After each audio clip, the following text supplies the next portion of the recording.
যদি কোনো মেয়ের কম্পিত কণ্ঠ এটা বলে যে যদি তুমি ১ ঘণ্টার মধ্যে আমার মাকে সুস্থ করে দিতে পারো তবে আমি তোমার স্ত্রী হতে রাজি আছি, তবে আপনি কি ভাববেন?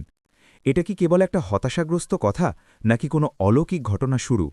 আজকের এই গল্পে আপনারা দেখবেন কিভাবে এক মায়ের শেষ নিঃশ্বাস, এক ছেলের অসহায়তা আর এক অচেনা মানুষের বিশ্বাস মিলে এমন এক মোড় নিয়ে আসে যা শুনে আপনার আত্মা কেঁপে উঠবে। শুধু ১ ঘণ্টা, আর সেই ১ ঘণ্টার মধ্যেই জীবন কিভাবে মোড় নেয় তা আপনাকে অবাক করে দেবে।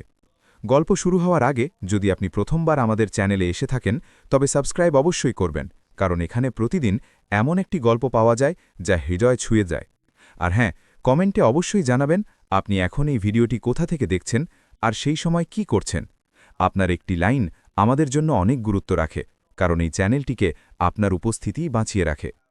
তো চলুন শুরু করি আজকের গল্প, যেখানে এক প্রতিশ্রুতি, এক চ্যালেঞ্জ আর এক অলৌকিক ঘটনা মিলে ভাগ্যের দিশা বদলে যায়। বারাণসীর কাছে অবস্থিত ছোট এক গ্রাম সুন্দরপুরে বিকেলগুলো সবসময় খুব শান্ত থাকত।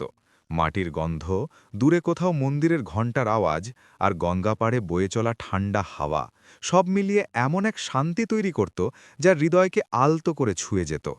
এই গ্রামেই থাকত আরোহী শর্মা, এক সাধারণ মেয়ে যার চোখে বড় স্বপ্ন ছিল, কিন্তু হাত খালি ছিল। ঘরের আর্থিক অবস্থা দুর্বল, মা শান্তা দেবীর চিন্তা আর অল্প বয়স থেকেই দায়িত্বের বোঝা সবকিছু আরোহীকে বয়সের তুলনায় অনেক বেশি পরিণত করে তুলেছিল। কিন্তু তাও তার মনে কোথাও না কোথাও এই আশা সবসময় জ্বলত যে একদিন তার জীবনও বদলাবে। গ্রামের ছোট গলি থেকে বেরিয়ে সে কোনো বড় শহরে গিয়ে দাঁড়াবে মাথা উঁচু করে। আর হয়তো এই আশাই ছিল যা একদিন তাকে বাধ্য করল যে সে নিজের গ্রাম ছেড়ে দিক। কেবল একটা পুরনো ব্যাগ, কিছু জামাকাপড় আর মায়ের আশীর্বাদের ওপর ভর করে ২০১৫ সালের এক হালকা শীতের বিকেলে, যখন সূর্য ডুবছিল এবং গ্রামের মানুষেরা নিজের ঘরে ফিরছিল, আরোহী বাসস্ট্যান্ডে দাঁড়িয়েছিল। চোখে ভয়ও ছিল, আবার উৎসাহও ছিল। সে শেষবারের মতো গ্রামের দিকে তাকালো, যেন সে সেই স্মৃতিগুলোকে হৃদয়ে বন্দি করে নিতে চায়, যেখান থেকে ফেরা হয়তো কঠিন ছিল। মুম্বাই তার অপেক্ষা করছিল, এক এমন শহর যেখানে ভিড় তো লক্ষ লক্ষ মানুষের ছিল, কিন্তু প্রতিটি মানুষ ভেতর থেকে একা ছিল। সেই ভিড়ে নিজের জায়গা বানানো, নিজের স্বপ্নগুলোকে আকার দেওয়া আর তারপর জীবনের তুফানের সঙ্গে লড়াই করা, এই সব কিছুই তার গল্পের অংশ হতে চলেছিল। কিন্তু তার সামান্যতম আন্দাজ ছিল না যে এই সফরই একদিন তার কপালে সেই মানুষটিকে লিখে দেবে যে তার জীবনের সবথেকে কঠিন আর সবথেকে সুন্দর মোড় হয়ে দাঁড়াবে। মুম্বাই পৌঁছাতেই আরোহী বুঝতে পারল যে এই শহরের চমক কেবল বাইরে থেকেই সুন্দর লাগে। ভেতরে কদম রাখতেই চারদিকে সংগ্রাম দাঁড়িয়েছিল। গ্রাম থেকে আসা সেই মেয়েটি যখন থানে স্টেশনের বাইরে নামল, তখন ভিড় তাকে যেন গিলে নিল। দ্রুত গতির মানুষ, অজানা সব আওয়াজ আর কোথাও যাওয়ার কোনো নির্দিষ্ট দিশা নেই। সব কিছু তাকে ভয় দেখাচ্ছিল। প্রথম সপ্তাহে যে ঘরের ভাড়া দিয়ে সে এসেছিল সেখানে তাকে ধোঁকা দেওয়া হলো। না ঘর মিলল, না টাকা ফেরত এলো। সেই রাতে বাধ্য হয়ে সে এক ছোট মন্দিরের বারান্দায় বসে আকাশের দিকে তাকিয়ে ভাবল যে এটাই কি সেই শহর যা স্বপ্ন সে দেখেছিল। অনেক দিন ঘুরে বেড়ানোর পর সে এক কনস্ট্রাকশন কোম্পানিতে অ্যাডমিন অ্যাসিস্ট্যান্টের কাজ পেল। মাইনে কম ছিল, কিন্তু সেই সময়ের জন্য সেটাই ছিল আশার প্রথম আলো। প্রতিদিনের শুরু হতো লোকাল ট্রেনের ধাক্কাধাক্কিতে, আর দিনের বাকি অংশ অফিসের দৌড়াদৌড়িতে কেটে যেত। ৩ মাসে সে একটু স্থিতিশীল হতে শুরু করল। এক ছোট ঘর ভাড়া নিল, এক সেকেন্ড হ্যান্ড স্কুটি কিনল আর মাকে প্রতি মাসে টাকা পাঠানো শুরু করে দিল। মায়ের ফোনে বলা কথা, বেটি তুই খুব সাহসী, তার ক্লান্ত শরীরে নতুন শক্তি জুগিয়ে দিত। এই মাসগুলোতেই বিক্রম মেহতা তার জীবনে এলো। পরিপাটি জামাকাপড় পরা, অফিসের স্মার্ট, চটকদার কথাবার্তায় যে কাউকেই প্রভাবিত করার মতো মানুষ। শুরুতে তার ব্যবহার এতটাই ভালো লাগল যে আরোহী প্রথমবার শহরে আপনজনের হালকা উষ্ণতা অনুভব করল। ধীরে ধীরে সে তার কাছেও চলে এলো। আর গ্রাম থেকে আসা এক সাধারণ মেয়ের জন্যে এই মনোযোগ কোনো টনিকের মতো কাজ করছিল। কিন্তু কিছু সময়ের মধ্যেই এই ভ্রম ভেঙে গেল যখন সে বিক্রমকে অফিসেরই এক মেয়ের সঙ্গে দেখল। যখন আরোহী জিজ্ঞাসা করল, তখন সে হেসে বলল যে আরোহীর মতো সাধারণ মেয়ে তার যোগ্য নয়। সে এক মুহূর্তের জন্যও কথাগুলো বিশ্বাস করতে পারল না। মনে হলো কেউ তার ভেতরটা চুরমার করে দিয়েছে। সে অনেক দিন ধরে ভেঙে পড়ে কাজ করতে থাকল। তার মনে হতে থাকল যে হয়তো তার মধ্যেই কোনো খামতি আছে, হয়তো এই কারণেই মানুষ তাকে হালকা ভাবে নেয়। কিন্তু ধীরে ধীরে সে নিজের চোখের জল মোছা শিখল। সে ভাবল যে যদি সে নিজেকে না সামলায় তবে এই শহর তাকে চিবিয়ে ফেলে দেবে। তারপর সে নিজেকে কাজে উজাড় করে দিল, সম্পর্কের থেকে দূরত্ব তৈরি করে নিল, আর মনে মনে এক প্রতিজ্ঞা করল যে এবার সে কাউকে এত সহজে বিশ্বাস করবে না। কিন্তু সত্যি তো এই ছিল যে এই প্রতিজ্ঞা তার হৃদয়ের চারদিকে এক দেওয়াল খাড়া করে দিয়েছিল, যা তাকে মজবুত তো দেখাত, কিন্তু ভেতর থেকে আরও বেশি একা করে দিত।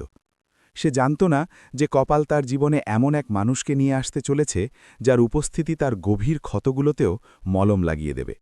এক এমন মানুষ যে নিজে ভেঙে পড়েছিল তবুও অন্যকে জোড়া দেওয়ার শক্তি রাখত। এক এমন মানুষ যার নাম সে এখনও জানত না, কিন্তু সামনের দিনগুলোতে সেই তার হৃদয়ের সবথেকে বড় পরীক্ষা আর সবথেকে বড় স্বস্তি হয়ে সামনে আসতে চলেছে। মুম্বাইয়ের দৌড়াদৌড়ি ভরা জীবনে আরোহী নিজের ক্ষতগুলোকে ভেতরে চেপে কেবল দিন কাটাচ্ছিল। তখনই এক বিকেলে অফিস থেকে ফেরার সময় তার এক ফোন এলো, যা তার পায়ের তলা থেকে জমি সরিয়ে দিল। গ্রামের প্রতিবেশী আতঙ্কিত গলায় বলছিল যে, বেটি, তোমার মা সরস্বতী দেবী পড়ে গেছেন, উনার পায়ে কোনো সার নেই। সে শোনা মাত্রই পাথরের মতো হয়ে গেল। মুম্বাইয়ের উজ্জ্বল আলো সেই মুহূর্তে তার কাছে আবছা হয়ে গেল। এক মুহূর্ত সময় নষ্ট না করে সে স্কুটি ঘুরিয়ে হাইওয়েতে বেরিয়ে পড়ল। রাতের অন্ধকারে হাওয়া মুখে ধাক্কা মারছিল, কিন্তু তার থেকেও দ্রুত গতিতে তার হৃৎস্পন্দন ছুটছিল। মনে কেবল মায়ের হাসি মুখ ঘুরতে থাকল, সেই হাসি যা তাকে এই শহরে পাঠানোর সময় সান্ত্বনা দিত। গ্রামে পৌঁছে যখন সে মাকে তক্তপোষে শুয়ে থাকতে দেখল, মুখটা ফ্যাকাশে কিন্তু চোখে সেই মমতা, তখন তার বুকটা ফেটে গেল। পরের দিনই সে মাকে মুম্বাই নিয়ে এলো। অনেক পরীক্ষা, অনেক ডাক্তার, অনেক আশা, তবুও সব জবাব একরকম, কিছু বলা যাচ্ছে না, সময় লাগবে। ডাক্তারদের পরামর্শ আর রিপোর্টের মাঝে আরোহী নিজেকে অসহায় অনুভব করতে লাগল, কিন্তু মায়ের হাসি যেন তাকে ভেঙে পড়া থেকে বাঁচিয়ে দিচ্ছিল। বিদেশি নিউরো স্পেশালিস্ট মায়ের পরীক্ষা করলেন, যাতে কিছুটা ভরসা জাগল, কিন্তু ওনার কথাগুলো বুক ভেঙে দিল। চিকিৎসা কঠিন। হাসপাতালের ঘর থেকে বাইরে বেরোতেই আরোহী মাকে জড়িয়ে ধরে কেনে ফেলল। আর মা কেবল এইটুকু বলতে পারলেন, বেটি, ওপরওয়ালা রাস্তা দেখায়। এই দিনগুলোতে সে অফিসের থেকেও দূরত্ব তৈরি করে নিল, আর প্রতিটা মুহূর্ত মায়ের সঙ্গে কাটাতে লাগল। মাকে বাইরের হাওয়া দেখানোর জন্য সে তাদের দমনগঙ্গা নদীর তীরে নিয়ে যেত। চকচকে জল, হালকা ঠান্ডা আর গাছের ছায়ায় সে কিছুটা স্বস্তি পেত। এক বিকেলে সূর্য ডুবুডুবু, লোহার ব্রিজ আর চা বিক্রেতার থেকে প্রথম সাক্ষ্য পাওয়া গেল যে রাঘব পাশের ফ্যাক্টরিগুলোর দিকে গিয়েছিল। আরোহী মায়ের হুইলচেয়ার নদীর দিকে নিয়ে গিয়ে চুপচাপ বসে পড়ল। জলের ঢেউগুলো সোনালি আলোয় ঝিকমিক করছিল। সে মায়ের হাত ধরে বলল, মা, যদি আপনি হাঁটতে পারতেন, আমি আপনাকে পুরো মুম্বাই ঘোরাতাম। মা তার চোখের দিকে তাকিয়ে বললেন, তুই যতটা করেছিস না, ততটা কেউ করে না বেটি, নিজেকে দোষ দিস না বেটি। তখনই পেছন থেকে কারোর পায়ের হালকা শব্দ এলো। আরোহী ঘুরে দেখল এক রোগা পাতলা ধুলো মাখা এক যুবক তাদের পাশে দাঁড়িয়ে আছে। তার জামাকাপড় পুরনো ছিল, মুখ ক্লান্ত, কিন্তু চোখে এক অদ্ভুত কোমলতা ছিল। হাতে সে এক ছোট হলুদ রঙের শিশি ধরেছিল। সে ধীরে ধীরে বলল, ক্ষমা করবেন, আমি আপনার মাতাজিকে দেখলাম, হয়তো ওনার কষ্ট হচ্ছে। এই ওষুধটি জড়িবুটি দিয়ে তৈরি, চাইলে সাহায্য হতে পারে। আরোহীর চোখ সন্দেহে কড়া হয়ে গেল। এই শহর তাকে ভরসা করতে শেখায়নি বললেই চলে। সে কঠোর গলায় বলল, দয়া করে দূরে থাকুন, আমার মা কোনো পরীক্ষাগার নন, বড় ডাক্তাররা ঠিক করতে পারেননি, আপনি কি করবেন? যুবকটি মাথা নিচু করে নিল, কিন্তু তার কণ্ঠ নরমই রইল। আমি জানি আমাকে দেখতে কেমন লাগছে, কিন্তু ওষুধ আসল, কাজ না হলে আমি নিজে চলে যাব। আর সেই মুহূর্তে হাওয়ায় কিছু একটা স্থির হয়ে গেল, যেন ভাগ্য তাদের জীবনে এক নতুন মোড়কে ডাক দিচ্ছে। সেই মোড় যা আরোহী সেই সময় বুঝতে পারেনি, কিন্তু যা ভবিষ্যতে তার পুরো পৃথিবী বদলে দিতে চলে। মুম্বাইয়ের সেই আর্দ্র সন্ধ্যায়, যখন হাওয়ায় হালকা বৃষ্টির ফোঁটা মিশেছিল আর দমনগঙ্গা নদী ধীর স্বরে বয়ে চলছিল, আরোহী তার মায়ের হুইলচেয়ারকে ধীরে ধীরে রাস্তায় ঠেলছিল। সারাদিন হাসপাতাল আর রিপোর্টের চাপে থাকা মাথায় এই শান্ত কিনারে কিছুটা স্বস্তি পাওয়া যেত, কিন্তু হৃদয়ের বোঝা কম হচ্ছিল না।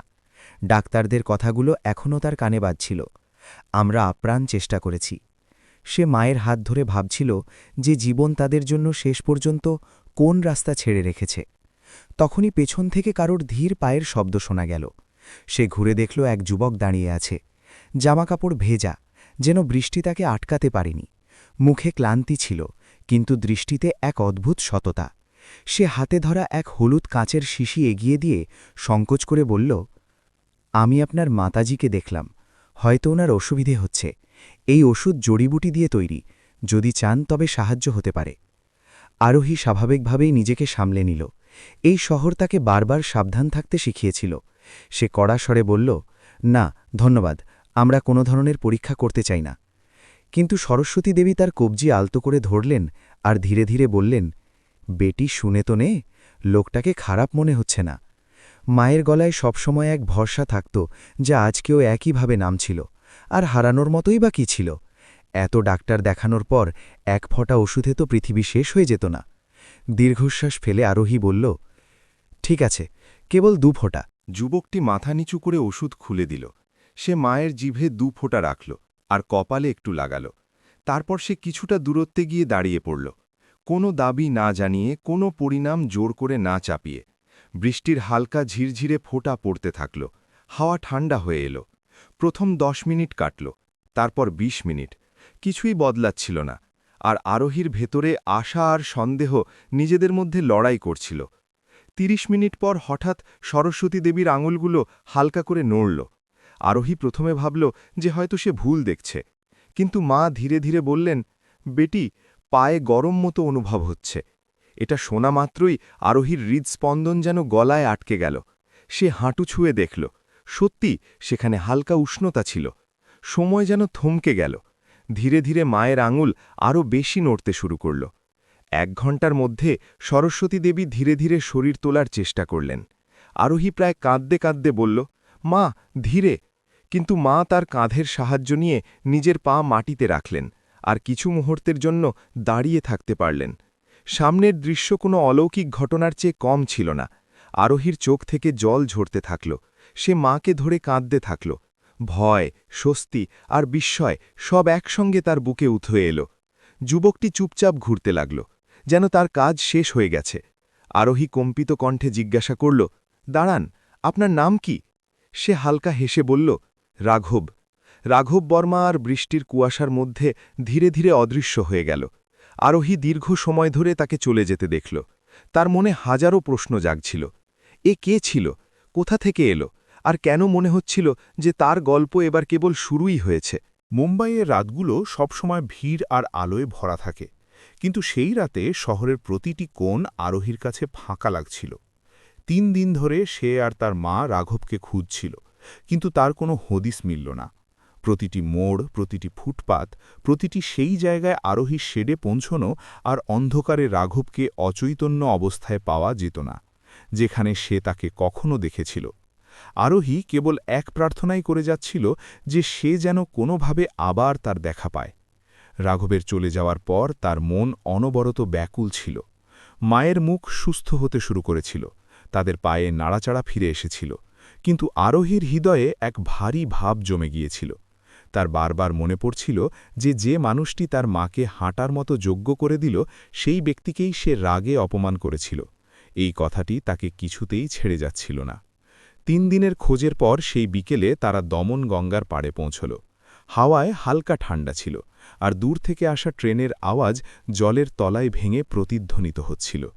তীরের কাছে এক বৃদ্ধা চা বিক্রেতা মিলল, যে জানালো যে মাঝে মধ্যে এক রোগা পাতলা ছেলে সেখানে বসে শান্ত জলের দিকে তাকিয়ে থাকে। এইটুকু শোনামাত্রই আরোহীর বুক ধড়ফড় করতে লাগল। সে নদীর দিকে এগোল, আর হঠাৎ তার নজর এক পরিচিত অবয়বে গিয়ে আটকে গেল। ব্রিজের নিচে এক ভাঙা কাঠের পাশে রাঘব চুপচাপ বসেছিল, কাঁধ ঝোঁকানো, মুখ ক্লান্ত, হার মেনে নেওয়া, আর চোখে সেই পুরনো হারিয়ে যাওয়া চকমক। আরোহী ধীর পায়ে তার কাছে গেল, যেন ভয় পাচ্ছিল যে জোরে পায়ের আওয়াজ পেলেই সে গায়েবমা হয়ে যায়। তার মা কিছুটা দূরে দাঁড়িয়েছিলেন, কিন্তু তাদের চোখে আশা পরিষ্কার দেখা যাচ্ছিল। রাঘব হালকা পায়ের শব্দ শুনল আর ঘুরে তাকাল। সামনে আরোহীকে দেখে সে এক মুহূর্তের জন্য স্তম্ভিত হয়ে গেল। তার চোখে ভয়ও ছিল, সংকোচও, আর কোথাও ভেতরে এক প্রশ্নও ছিল যে সে এখানে কেন এসেছে। আরোহী তার পাশে বসে গেল। কিছু না বলে কিছু মুহূর্ত পর্যন্ত দুজনের মধ্যে কেবল নদীর শব্দ ছিল। আরোহী অবশেষে ধীরে ধীরে বলল, রাঘব, তুমি কেন চলে গিয়েছিলে? তার স্বরে কোনো অভিযোগ ছিল না, ছিল কেবল এক গভীর যন্ত্রণা। রাঘব দৃষ্টি নিচু করে নিল। আমি ভাবলাম আমার থাকাটা আপনাকে মুশকিলে ফেলে দেবে।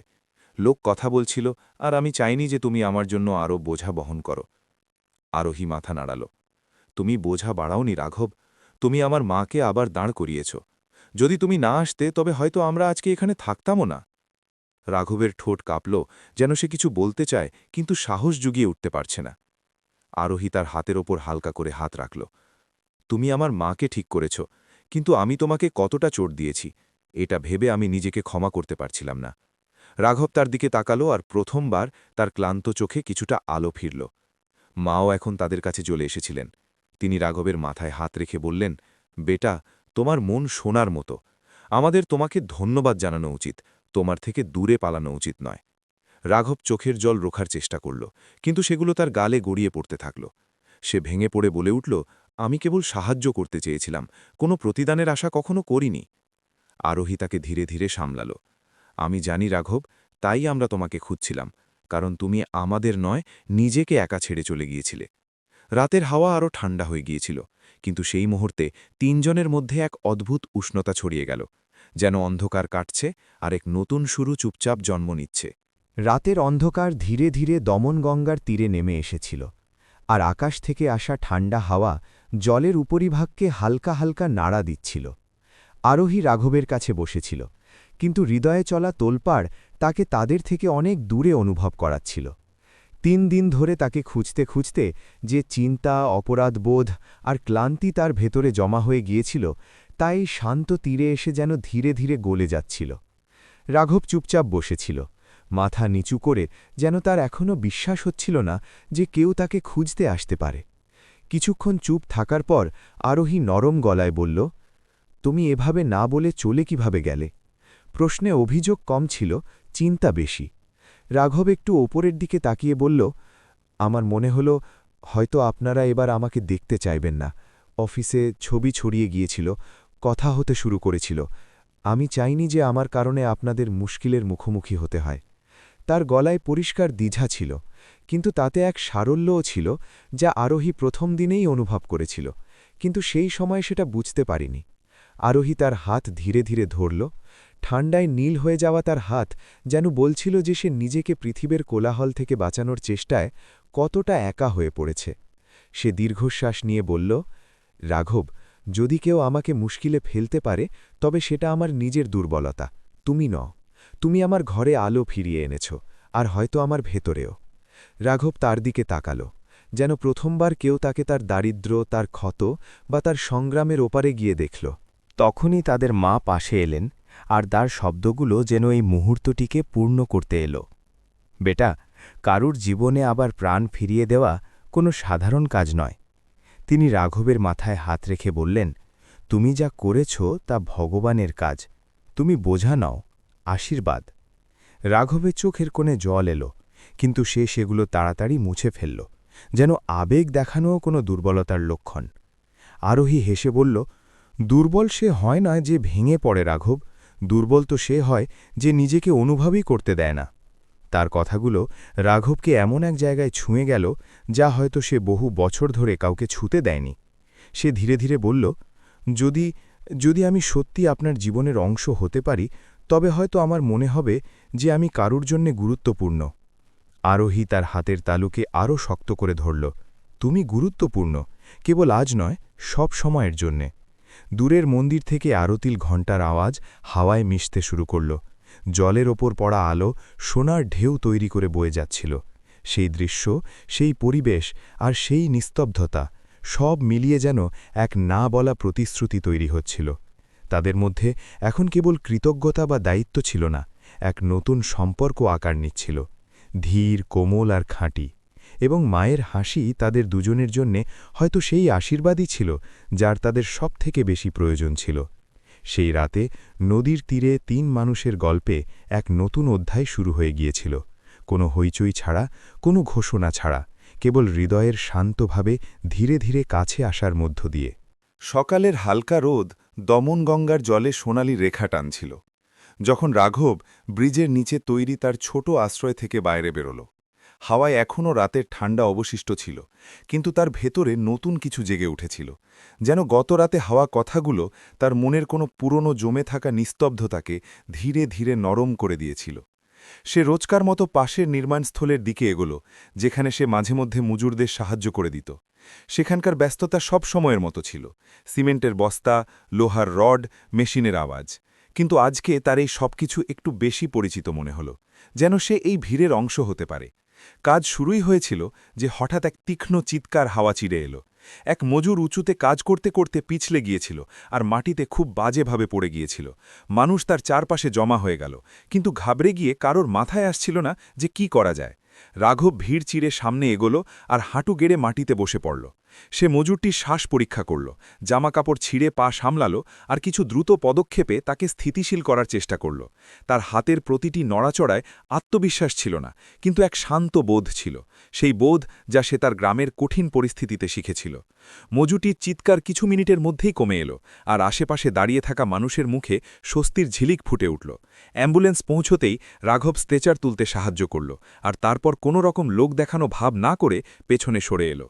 ঠিকাদার যে এতক্ষণ দূরে দাঁড়িয়ে তামাশা দেখছিল তার কাছে এলো, আর কিছু মুহূর্ত কিছু না বলে তাকে দেখতে থাকল।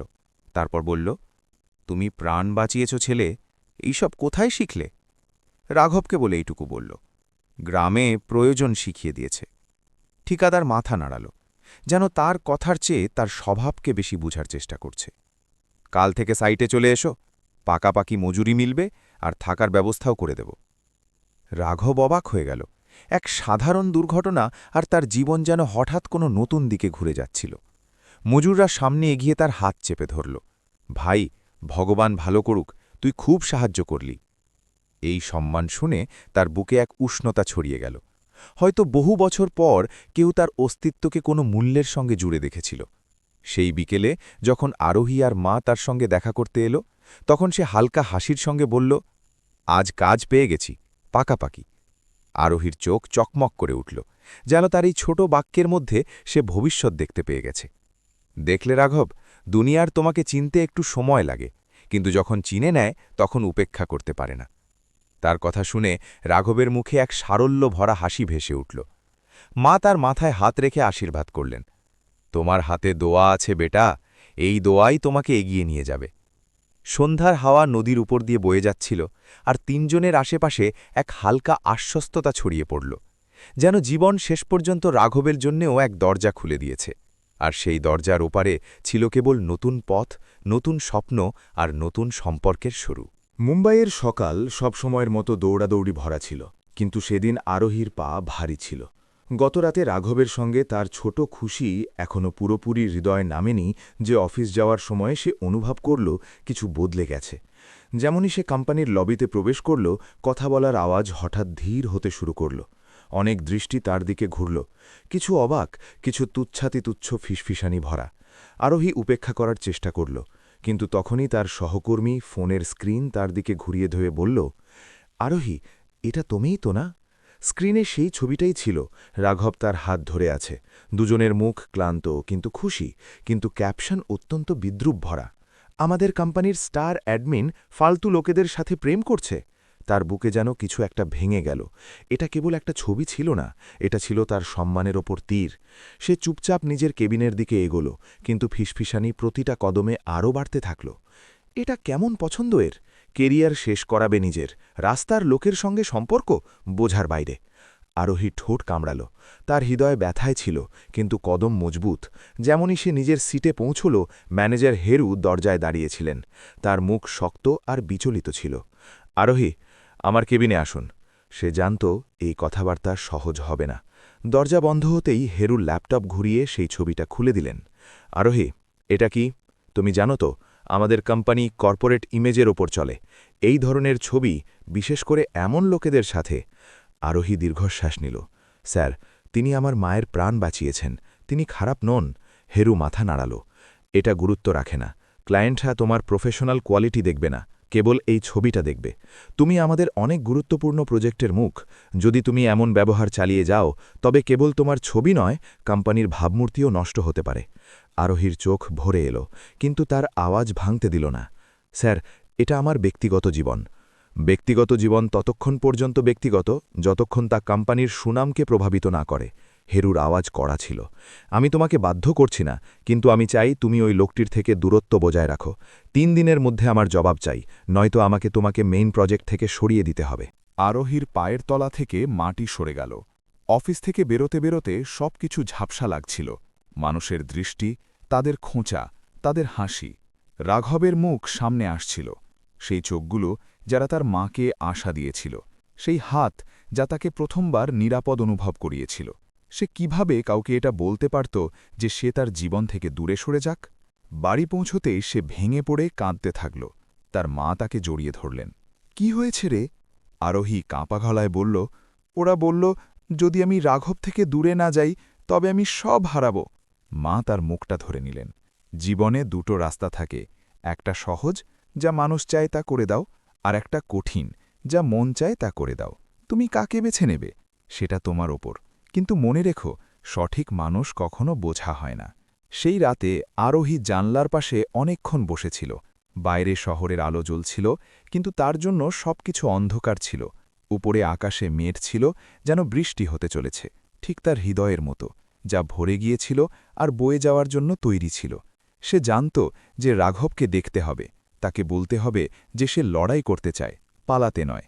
কিন্তু সে এটা জানত না যে রাঘব নিজেও তার সঙ্গে দেখা করতে আসার কথা ভাবছে, এক আলাদা সিদ্ধান্ত, আলাদা ব্যথা নিয়ে। মুম্বাইয়ের সেই রাতে এক অদ্ভুত শ্বাসকষ্ট ছিল, যেন হাওয়া নিজেই কোনো বোঝার নিচে চাপা পড়ে আছে। রাঘব তার ছোট ঘরে বসেছিল, যেখানে দেওয়ালগুলো নোনায় ভিজেছিল, আর উপর থেকে টপকাতে থাকা জলের শব্দ তার ভেতরে চলতে থাকা তুফানকে আরও বাড়িয়ে দিচ্ছিল।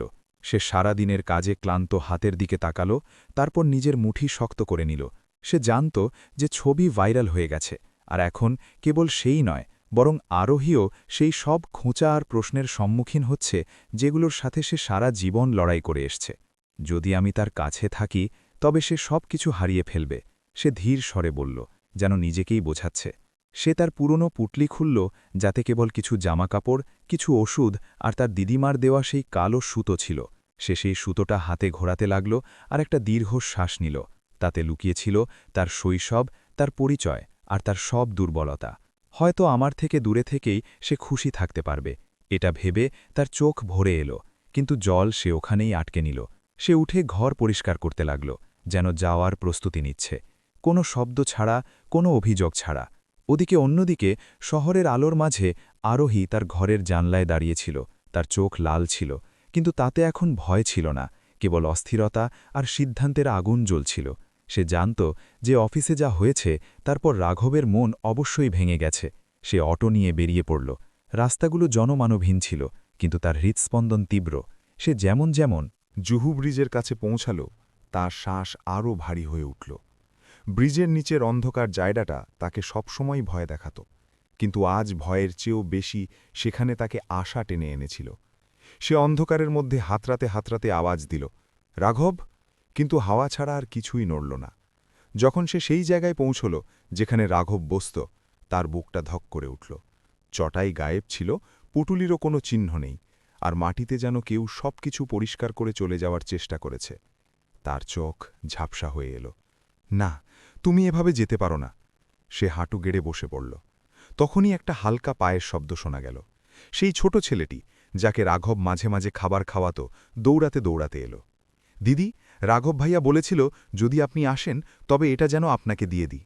সে একটা ছোট দুমড়ানো কাগজ এগিয়ে দিল। আরোহীর হাত কাঁপছিল। সে কাগজটা খুলল। কিছু শব্দ ছিল, কিন্তু প্রতিটি অক্ষর যেন তার হৃদয়ে গেঁথে যেতে লাগল। আরোহী, আমি চলে যাচ্ছি যাতে তোমার কোনো ক্ষতি না হয়। তোমার দুনিয়া তোমার থেকে আরও শ্রেষ্ঠ কিছুর অধিকার রাখে। আমাকে খুঁজো না। কাগজের শেষ অংশটা কিছুটা ভেজা ছিল, হয়তো বৃষ্টির ফোঁটায়, নয়তো রাঘবের চোখের জলে। আরোহী চোখ বন্ধ করল। সেই এক মুহূর্তে তার ভয়, তার রাগ, তার অস্থিরতা বদলে গিয়ে একটাই জিনিসে পরিণত হল, দৃঢ়তা। সে উঠে দাঁড়াল, চোখের জল মুছল, আর ধীরে ধীরে বলল, যদি তুমি আমার জন্য পিছিয়ে যেতে পারো তবে আমি তোমার জন্য সারা পৃথিবীর সাথে লড়তে পারি। সে ফোন বের করে একটা নম্বর মেলাল। এটি সেই নম্বর ছিল যা সে বছরের পর বছর ছোঁয়নি। ফোন উঠতেই সে কোনো দ্বিধা ছাড়াই বলল, আমার তোমার সাহায্য চাই, একজনকে খুঁজতে হবে, তাড়াতাড়ি। তার গলায় এতটাই বিশ্বাস ছিল যে অন্য প্রান্তের মানুষটি মুহূর্তের জন্য স্তব্ধ হয়ে গেল। কিন্তু কাহিনী এখন অন্যদিকে মোড় নিয়েছিল।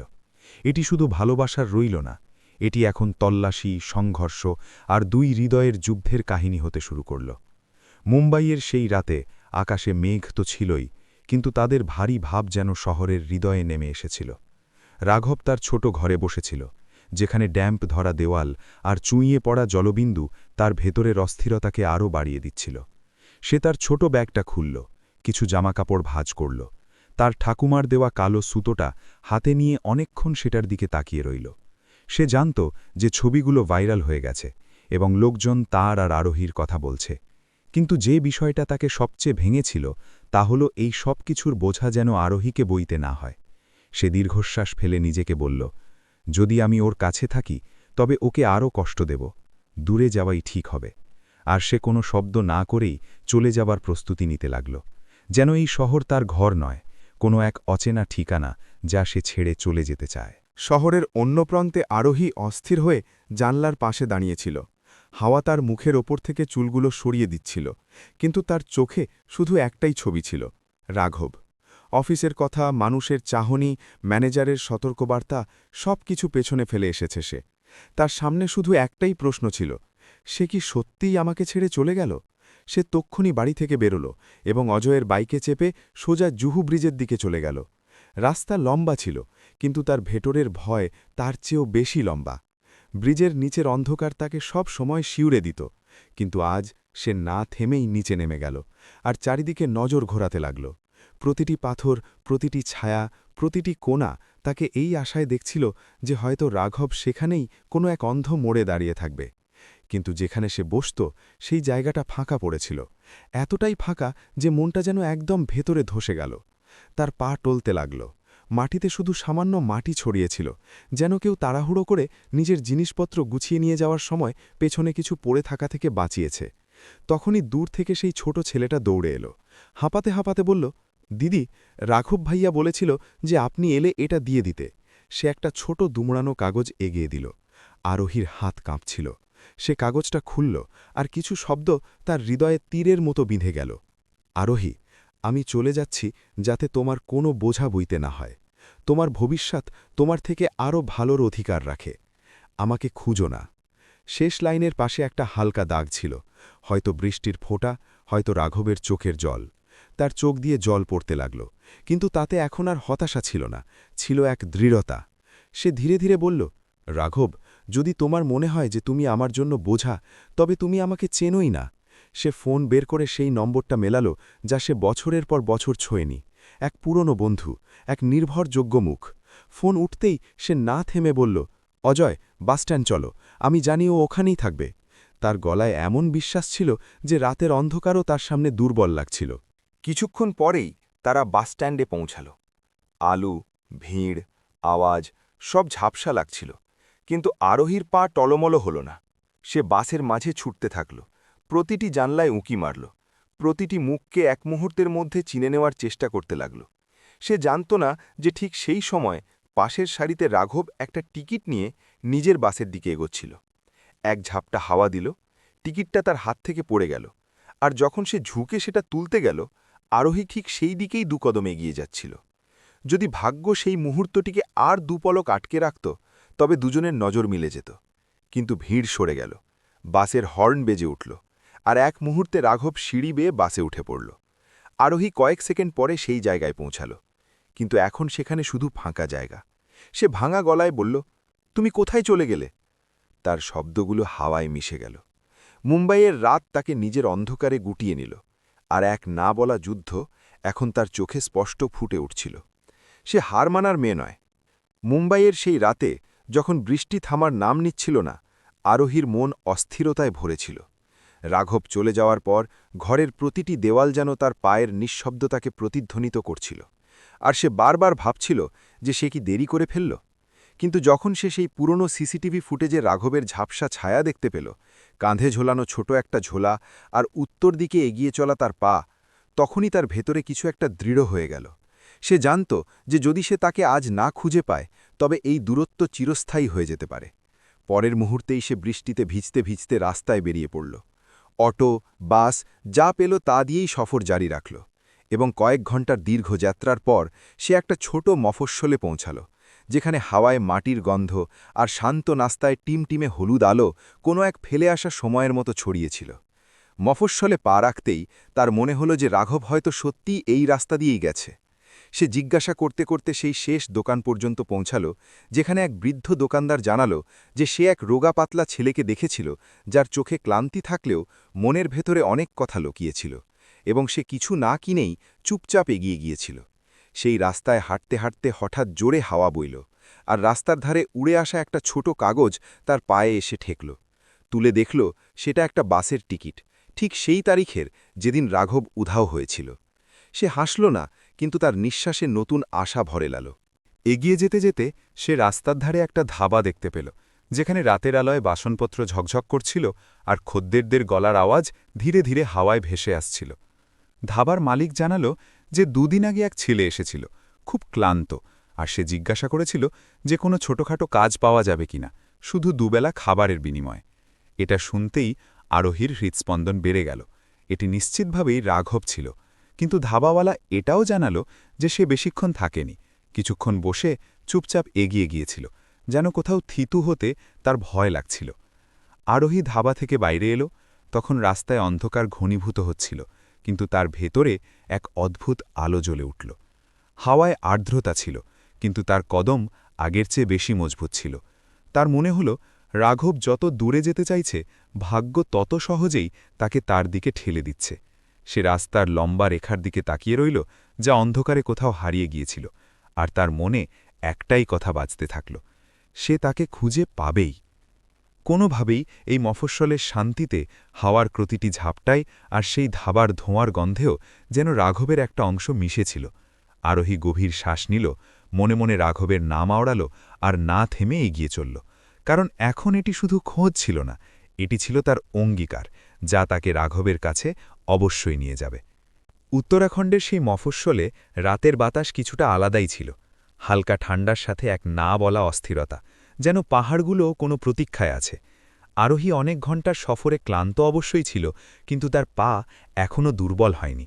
সে সেই বাসের টিকিটটা নিজের মুঠোয় নিয়ে হাঁটছিল, যাতে রাঘবের সংকেত লুকিয়েছিল, আর প্রতিটি মোড়ে তার মনে হচ্ছিল সে তার আরও কাছে পৌঁছে যাচ্ছে।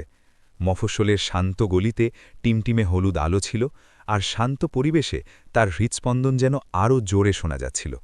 কিছুটা দূরে সে একটা পুরনো লোহার ব্রিজ দেখল, যার কাছে এক চাওয়ালা রাতের শেষ চা বিক্রি করছিল। সে কোনো ভূমিকা ছাড়াই জিজ্ঞাসা করল যে সে কি কোনো রোগা পাতলা ছেলেকে দেখেছে, কাঁধে ছোট একটা ঝোলা নিয়ে। চাওয়ালা কিছু ভেবে মাথা নাড়ল আর বলল যে সেই ছেলেটি খুব ক্লান্ত ছিল, আর হয়তো কোনো কাজের খোঁজে সামনের ফ্যাক্টরিগুলোর দিকে চলে গিয়েছিল। এটা শুনতেই আরোহীর শ্বাস যেন আটকে গেল। রাঘব এখানেই কোথাও আছে, এই ভরসা এখন আগের চেয়ে বেশি স্পষ্ট হয়ে গিয়েছিল। সে ব্রিজ পার হয়ে সেই শিল্পাঞ্চল পর্যন্ত পৌঁছাল, যেখানে মেশিনের গন্ধ আর ধাতুর শব্দ হাওয়ায় মিশেছিল। ওদিকে ফ্যাক্টরির কিছু মজুর বাইরে দাঁড়িয়ে কথা বলছিল। আরোহী তাদের রাঘবের চেহারার বর্ণনা দিল। তাদের মধ্যে এক মহিলা বলল যে সকালে একটা ছেলে এসেছিল, খুব শান্ত, যেন নিজের থেকেও চোখ এড়িয়ে চলে। সে 2 ঘন্টা কাজ করেছিল, কিন্তু হঠাৎ চক্কর খেয়ে পড়ে গেল। হয়তো খুব ক্লান্ত থাকার কারণে মজুররা তাকে পাশের পুরনো শেডে শুইয়ে দিয়েছিল। এটা শুনতেই আরোহীর পা যেন অবশ হয়ে গেল। রাঘব অজ্ঞান? কিছু না ভেবেচিন্তে সে সেই পুরনো টিনের শেডের দিকে ছুটল। হাওয়া হঠাৎ তেজ হয়ে গেল, ধুলো উঠতে লাগল, কিন্তু সে শুধু একটা মুখ খুঁজছিল। শেডের ভেতরে ঢুকতেই সে অন্ধকার দেখল, আর টর্চ জ্বালাতেই সেই আলোর পাতলা রেখায় রাঘবের মুখটা ভেসে উঠল। দুর্বল, ক্লান্ত, কিন্তু শ্বাস চলছিল। সে একটা ছেঁড়া বস্তার ওপর শুয়েছিল, হাতে কোনো একটা পুরনো কৌটো ধরেছিল, যেন পড়ার আগেও নিজেকে সামলানোর চেষ্টা করেছিল। আরোহীর পা থেমে গেল, তার ঠোঁট কাঁপল। সে তার পাশে বসল আর খুব ধীরে নাম ধরে ডাকল, রাঘব। তার চোখের পাতা হালকা নড়ল, আর তারপর সে কষ্টে চোখ খুলল। কিছুক্ষণ সে বুঝতেই পারল না সামনে কে, কিন্তু যেই সে আরোহীকে চিনতে পারল, তার মুখে অবাক হওয়া আর ভেঙে যাওয়া স্বস্তির এক মিশ্রণ দেখা গেল। তুমি এখানে কিভাবে? তার গলা দুর্বল ছিল, আর তাতে লুকানো অপরাধ বোধ পরিষ্কার ফুটে উঠছিল। আরোহী হালকা কিন্তু দৃঢ় গলায় বলল, কারণ তুমি একা নও রাঘব, আর আমি তোমাকে এভাবে ছেড়ে যেতে দেব না। রাঘবের চোখ ভিজে এলো। সে ধীরে ধীরে বলল, আমি শুধু চেয়েছিলাম তোমার যেন কোনো অসুবিধা না হয়। আরোহী তার হাতটা ধরল। সেই হাতটা ঠান্ডা ছিল, কিন্তু তাতে এখনও কোনো আশার স্পন্দন অনুভব করা যাচ্ছিল। সে বলল, অসুবিধা তখন হতো যখন তুমি দূরে চলে যেতে। তার কথা শুনে রাঘব ধীরে ধীরে চোখ বন্ধ করল, যেন বছরের পর বছর জমে থাকা বোঝা হঠাৎ হালকা হয়ে গেল। বৃষ্টির প্রথম ফোঁটা শেডের ছাদে পড়তে শুরু করল, আর সেই শব্দের মাঝে রাঘবের প্রথমবার মনে হল যে হয়তো কেউ সত্যি তাকে নিজের হৃদয়ে জায়গা দিয়েছে, বিনা শর্তে, বিনা ভয়ে, বিনা দূরত্বে। শেডের টিনের ছাদে বৃষ্টির শব্দ যেন সেই ঘরের নিস্তব্ধতাকে আরও গভীর করছিল। আর সেই অন্ধকারে রাঘব শুয়েছিল, দুর্বল, ক্লান্ত, কিন্তু প্রথমবার একটু শান্ত। আরোহী তার কাছে বসে তার কপাল থেকে ধুলো মুছতে থাকল, আর প্রতিটি স্পর্শের সাথে রাঘবের শ্বাস যেন এক মুহূর্তের জন্য থমকে যাচ্ছিল। দীর্ঘ সময় পর কেউ তাকে এইভাবে সামলে ছুঁয়েছিল। কিছুক্ষণ পর সে ধীর গলায় জিজ্ঞাসা করল, আরোহী, তুমি এখানে পর্যন্ত কিভাবে এলে? আরোহী তার দিকে তাকাতে থাকল। না কোনো অভিযোগ, না কোনো রাগ, শুধু এক প্রশান্তি মাখা দৃঢ়তার সাথে। কারণ তুমি নিখোঁজ হয়ে গিয়েছিলে, আর মন পথ দেখিয়ে দিয়েছে, সে শান্ত স্বরে বলল। তার কথায় কোনো নাটকীয়তা ছিল না, কোনো অভিযোগ ছিল না, ছিল শুধু এক সত্য যা রাঘবকে ভেতর পর্যন্ত ছুঁয়ে গেল। সে নজর সরিয়ে নিল, যেন সেই সত্যকে গ্রহণ করা এখনও সহজ ছিল না। কিছুক্ষণ পর রাঘব ধীরে ধীরে বলল, আরোহী, আমি তোমার কাছে একটা কথা লুকিয়েছিলাম। আরোহী অবাক হল না, শুধু একটু ঝুঁকে তার কাছে এলো। রাঘবের গলা বুঝে আসছিল, কিন্তু এবার তাতে ভয় কম ছিল। যখন আমি মুম্বাই এসেছিলাম, অবস্থা খুব খারাপ ছিল। অনেক সময় পেট খালি থাকত, শরীর সাথ দিত না। আমি চাইনি যে তুমি আমাকে এই অবস্থায় দেখো। সে থামল, শব্দগুলো যেন নিজের সাথে লড়াই করে বাইরে আসছিল। আমি তোমাকে বোঝা বানাতে চাইনি। এই বলে সে চোখ বন্ধ করল, যেন কোনো পুরনো ব্যথায় আবার হাত দিয়েছে। কিন্তু এবার আরোহী তার কথা কাটল না। সে শুধু তার হাতটা ধরে নিল, ধীরে কিন্তু ভরসার সাথে। রাঘব, সে খুব শান্ত স্বরে বলল, কারো অসুবিধা তাকে ছোট করে না, আর তোমার জন্য আমার কোনো স্পষ্টীকরণের প্রয়োজন নেই। তার গলায় কোনো দয়া ছিল না, কোনো দুর্বলতা ছিল না, ছিল শুধু গভীরতা, যা রাঘব প্রথমবার সত্যি সত্যি অনুভব করল। বাইরে বৃষ্টির শব্দ একটু কমল, আর হাওয়ায় মাটির গন্ধ মিশতে লাগল। রাঘব ধীরে ধীরে চোখ খুলল, আর প্রথমবার তার দৃষ্টিতে সেই দূরত্ব ছিল না। সে খুব ধীরে জিজ্ঞাসা করল, আমি কি সত্যিই তোমার জীবনে থাকার যোগ্য? তার গলায় আশার এক হালকা কম্পন ছিল, যা তার স্বভাবে কমই দেখা যায়। আরোহী তার হাতটাকে 2 হাত দিয়ে ধরে বলল, সম্পর্ক যোগ্যতা দিয়ে তৈরি হয় না রাঘব, মন দিয়ে তৈরি হয়। আর আমার মন তোমাকে আটকাতে এসেছে, ঠেলে দিতে নয়। তার কথা শুনে রাঘবের চোখ ভিজে এলো, কিন্তু এবারকার জল ভাঙনের ছিল না, ছিল এক দীর্ঘ বোঝা নেমে যাওয়ার। শেডের টিনের ওপর বৃষ্টির শব্দ এখন একটা শান্ত লয়ে বদলে গিয়েছিল, আর সেই লয়ের মাঝে রাঘবের প্রথমবার মনে হল যে হয়তো জীবন তার থেকে মুখ ফিরিয়ে নেয়নি, শুধু অপেক্ষা করেছে যে সে যেন একবার পেছনে ফিরে তাকায়। আর যখন সে তাকালো, সেখানে আরোহী দাঁড়িয়েছিল, বিনা শর্তে, বিনা প্রশ্নে, তার জন্য। ভোরের ঠান্ডা হাওয়া এখনও আর্দ্র ছিল।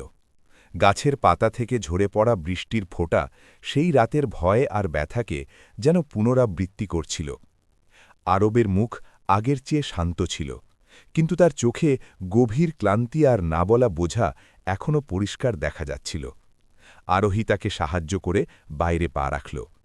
তার পা টলছিল, কিন্তু সে দাঁড়িয়েছিল, নিজের ভয়, নিজের অতীত আর নিজের ভেঙে যাওয়া আশার বিরুদ্ধে দাঁড়িয়ে। দূর থেকে আসা অজয়ের বাইকের আওয়াজ সেই নিস্তব্ধতা ভেঙে কাছে এলো। অজয় দুজনকে দেখল, আর কিছু না বলেই সাথে সাথে বুঝে গেল যে রাত এই দুজনের জীবনে কি ওলটপালট করে দিয়েছে। সে ধীরে ধীরে বলল, চলো আগে হাসপাতালে যাই, শরীরও ক্লান্ত আর মনও। রাস্তা এবড়ো খেবড়ো ছিল, কিন্তু আরোহীর হাত রাঘবের হাতে ছিল শক্তভাবে, যেন সে তাকে এই বিশ্বাস দিচ্ছিল যে দুনিয়া যতই নির্দয় হোক না কেন, তার এই হাত কখনো ছাড়বে না। পাহাড়ের মাঝখান দিয়ে বয়ে চলা হাওয়া ছিল তেজ, আর সকালের হালকা রোদ মেঘের ফাঁক দিয়ে তাদের 3 জনের ওপর পড়ছিল। বাইকে বসে রাঘব অনেকবার চুপচাপ হাসার চেষ্টা করছিল, কিন্তু তার মুখ বলে দিচ্ছিল যে সে এখনও ভেতরে ভেতরে ভয় পাচ্ছে। এই নতুন বিশ্বাসে, এই নতুন আশ্রয়ে, আর হয়তো নিজের থেকেও। আরোহী প্রতি কয়েক মিনিটে তার দিকে ঝুঁকে জিজ্ঞাসা করছিল, ঠিক আছো তো? চক্কর দিচ্ছে না তো? আর রাঘব শুধু মাথা নেড়ে উত্তর দিচ্ছিল। তার গলায় সেই দুর্বলতা ছিল যা হয়তো সে কাউকে কখনো দেখায়নি। যখন তারা হাসপাতালে পৌঁছল তখন পুরোপুরি সকাল হয়ে গেছে। মানুষের আওয়াজ, স্ট্রেচারের চাকার শব্দ, ডাক্তারদের দ্রুত চলাফেরা, এই সব কিছুর মাঝে আরোহী রাঘবের হাত ছাড়েনি। ডাক্তার পরীক্ষা শুরু করলেন, আর অজয় বাইরে বসে রইল। কখনো ঘড়ি দেখছিল, কখনো দুজনের দিকে তাকাচ্ছিল। কিছুক্ষণ পর ডাক্তার বাইরে এলেন আর বললেন, ভয়ের কিছু নেই, দুর্বলতা আছে, ডিহাইড্রেশন আছে, আর খুব মানসিক চাপ। বিশ্রাম আর সঠিক খাবার পেলে ২-৩ দিনে ঠিক হয়ে যাবে। আরোহী স্বস্তির নিঃশ্বাস নিল, আর রাঘব চুপচাপ নিচের দিকে তাকিয়ে রইল। হয়তো তার বিশ্বাসই হচ্ছিল না যে এখন কেউ তার অবস্থা নিয়ে এতটা চিন্তিত। ঘরটা শান্ত ছিল। জানলা দিয়ে আসা হালকা হাওয়া পর্দাগুলোকে নাড়া দিচ্ছিল। আরোহী তার কাছে বসেছিল, আর প্রথমবার রাঘব না কাঁপানো গলায় ধীরে ধীরে বলল, আমি ভয় পেয়ে গিয়েছিলাম। মনে হয়েছিল যেটুকু আলো পেয়েছি তাও হয়তো কোথাও হারিয়ে না ফেলি। আরোহী তার হাত চেপে ধরল, আর খুব ধীর গলায় বলল, তুমি আলো পাওনি, তুমি নিজেই আলো, শুধু কেউ তোমাকে এটা বলেনি।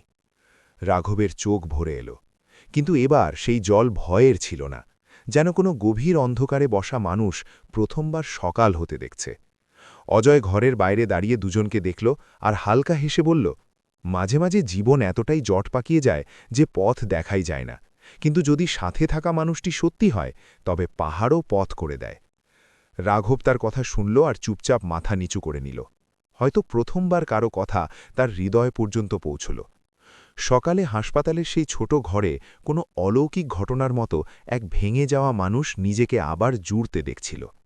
তার শরীর তখনও দুর্বল ছিল, কিন্তু হৃদয়ে এক নতুন শক্তি জন্ম নিচ্ছিল, সেই শক্তি যা কেবল ভালোবাসা আর ভরসা দিতে পারে।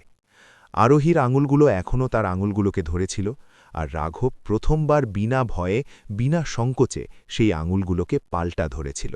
হাসপাতালের সেই নরম সকালে যখন রোদ ধীরে ধীরে ঘরে ছড়িয়ে পড়তে লাগল, রাঘবের চোখ খুলল, আর সবচেয়ে আগে সে দেখল যে আরোহী তার পাশেই চেয়ারে মাথা নিচু করে ঘুমিয়ে আছে। ক্লান্তি তার মুখে পরিষ্কার দেখা যাচ্ছিল, তবুও তার উপস্থিতি সেই ঘরটাকে এক সুরক্ষার মতো ভরিয়ে রেখেছিল। রাঘব কিছুক্ষণ তাকে দেখে অনুভব করল যে হয়তো জীবন প্রথমবার তার সামনে বিনা ভয়ে দাঁড়িয়ে আছে। আরোহী জাগতেই সে হেসে জিজ্ঞাসা করল, কেমন লাগছে এখন? রাঘব মাথা নাড়ল, অনেক ভালো। হয়তো এই প্রশান্তির কারণে তার গলা আগের চেয়ে শান্ত ছিল, যেন মনের ভেতরে বয়ে চলা তোলপাড় এখন থামতে শুরু করেছে। ৩ দিন পর যখন ডাক্তাররা তাকে ডিসচার্জ করলেন, অজয় কাগজপত্র নিয়ে এলো আর বলল, এখন কি পরিকল্পনা? রাঘব কিছু বলার আগেই আরোহী শান্ত স্বরে বলল, আমরা মুম্বাই ফিরে যাচ্ছি, ধীরে ধীরে সব ঠিক হবে। আর সেই মুহূর্তে রাঘব প্রথমবার অনুভব করল যে সিদ্ধান্ত এখন আর একা নিতে হবে না। পাহাড় থেকে নিচে নামার সময় ফেরার সফরটা আশ্চর্যজনকভাবে হালকা ছিল। হাওয়ায় ঠান্ডা ভাব ছিল, কিন্তু ভেতরে একটা উষ্ণতা। রাঘব রাস্তাভর জানলার বাইরে তাকিয়ে রইল, আর প্রতিটি মোড়ে তার মনে হল যেন অতীতের ছায়াগুলো পেছনে ফেলে যাচ্ছে। আরোহী মাঝে মাঝে তার দিকে তাকিয়ে শুধু হেসে দিচ্ছিল। না কোনো বন্ধন, না কোনো চাপ, শুধু এক স্বাদ যা কোনো ওষুধের চেয়ে কম ছিল না। মুম্বাই ফেরার পর অজয় একটা ছোট কাজের কথা জানাল, আর রাঘব সেটা মেনে নিল। সে অনেক দিন পর কোথাও কাজ করতে যাচ্ছিল, কিন্তু এবার তার ভেতরে কোনো ভয় ছিল না, না ছিল সেই বোঝার মতো অনুভূতি যা তাকে এতদিন ধরে অস্থির করে রেখেছিল। বিকেলে যখন সে কাজ থেকে ফিরত, মুখে ক্লান্তি অবশ্যই থাকত, কিন্তু তার চলায় এখন একটা স্থিরতা ছিল, এমন এক আত্মবিশ্বাস যা সে হয়তো আগে কখনো অনুভবই করেনি। এক সন্ধ্যায় দুজন সমুদ্রের ধারে বসেছিল। সূর্য লাল হয়ে সমুদ্রের কাছে ঝুঁকে পড়ছিল, আর ঢেউগুলো কিনারায় আছড়ে পড়ে এমন এক আওয়াজ তৈরি করছিল যেন তারা কোনো দীর্ঘ যাত্রার গান গাইছে। রাঘব ধীরে ধীরে বলল, আরোহী, আমি সবসময় ভেবেছিলাম যে আমি জিনিসগুলো সামলাতে পারব না, কিন্তু হয়তো জীবন ততটা কঠিন হয় না যতটা আমরা নিজেদের বুঝিয়ে ফেলি। আরোহী তার দিকে তাকিয়ে বলল, কঠিন সময় সবার অংশেই আসে, কিন্তু সেটাকে কে পার করে তা মন ঠিক করে দেয়। তার গলায় কোনো উপদেশের মতো কঠোরতা ছিল না, বরং ছিল এক সহজ সত্য যা মানুষকে নিজের সাথে যুক্ত করে দেয়। রাঘব তার হাত ধরল, এবার দ্বিধা ছাড়া, ভয়ে ছাড়া। যদি আমি আবার কখনো টলে যাই? আরোহী হালকা হাসির সাথে বলল, তবে আমরা বসে ভাবব, পথ মিলবেই, কারও একা লড়া উচিত নয়। রাঘব তার কথা শুনল আর সমুদ্রের দিকে নজর ঘোরাল। তার মনে হলো যেন দিগন্তও সেই মুহূর্তে কিছুটা কাছে চলে এসেছে। যে ব্যথা, যে সংঘর্ষ আর যে ভয় এতদিন ধরে তার বুকে জমা ছিল, তা এখন ধীরে ধীরে গলে যাচ্ছিল। ঢেউগুলো পেছনে হটছিল আর ফিরে আসছিল, আর রাঘব সেই ছন্দেই অনুভব করল যে হয়তো জীবন তার কল্পনার চেয়েও বেশি সহজ, যখন সাথে এমন কেউ থাকে যে বোঝে, আগলে রাখে আর বিনা শর্তে ভরসা করে। কাহিনী এখানে শেষ হতে দেখা যাচ্ছে, কিন্তু সত্যি তো এই যে ঠিক এই মোড়েই এক নতুন কাহিনী শুরু হয়, যেখানে দুজন মানুষ তাদের দুর্বলতাকে বোঝা নয়, বরং একে অপরকে বোঝার সেতু বানিয়ে নেয়। আর সেই সেতুই যে কোনো সম্পর্ককে সত্য ও দীর্ঘস্থায়ী করে তোলে। মাঝে মাঝে জীবন আমাদের অনেক দূরে ভুল পথে নিয়ে যায়, কিন্তু যখন সঠিক ব্যক্তি সাথে চলে, তখন পথ নিজে থেকেই পরিষ্কার হতে থাকে। হয়তো রাঘব আর আরোহীর সবচেয়ে বড় জয় এটাই যে তারা একে অপরকে ছাড়েনি এবং সেই ভেঙে যাওয়া মুহূর্তগুলোকেই নিজেদের ভবিষ্যতের ভিত্তি বানিয়ে নিয়েছে।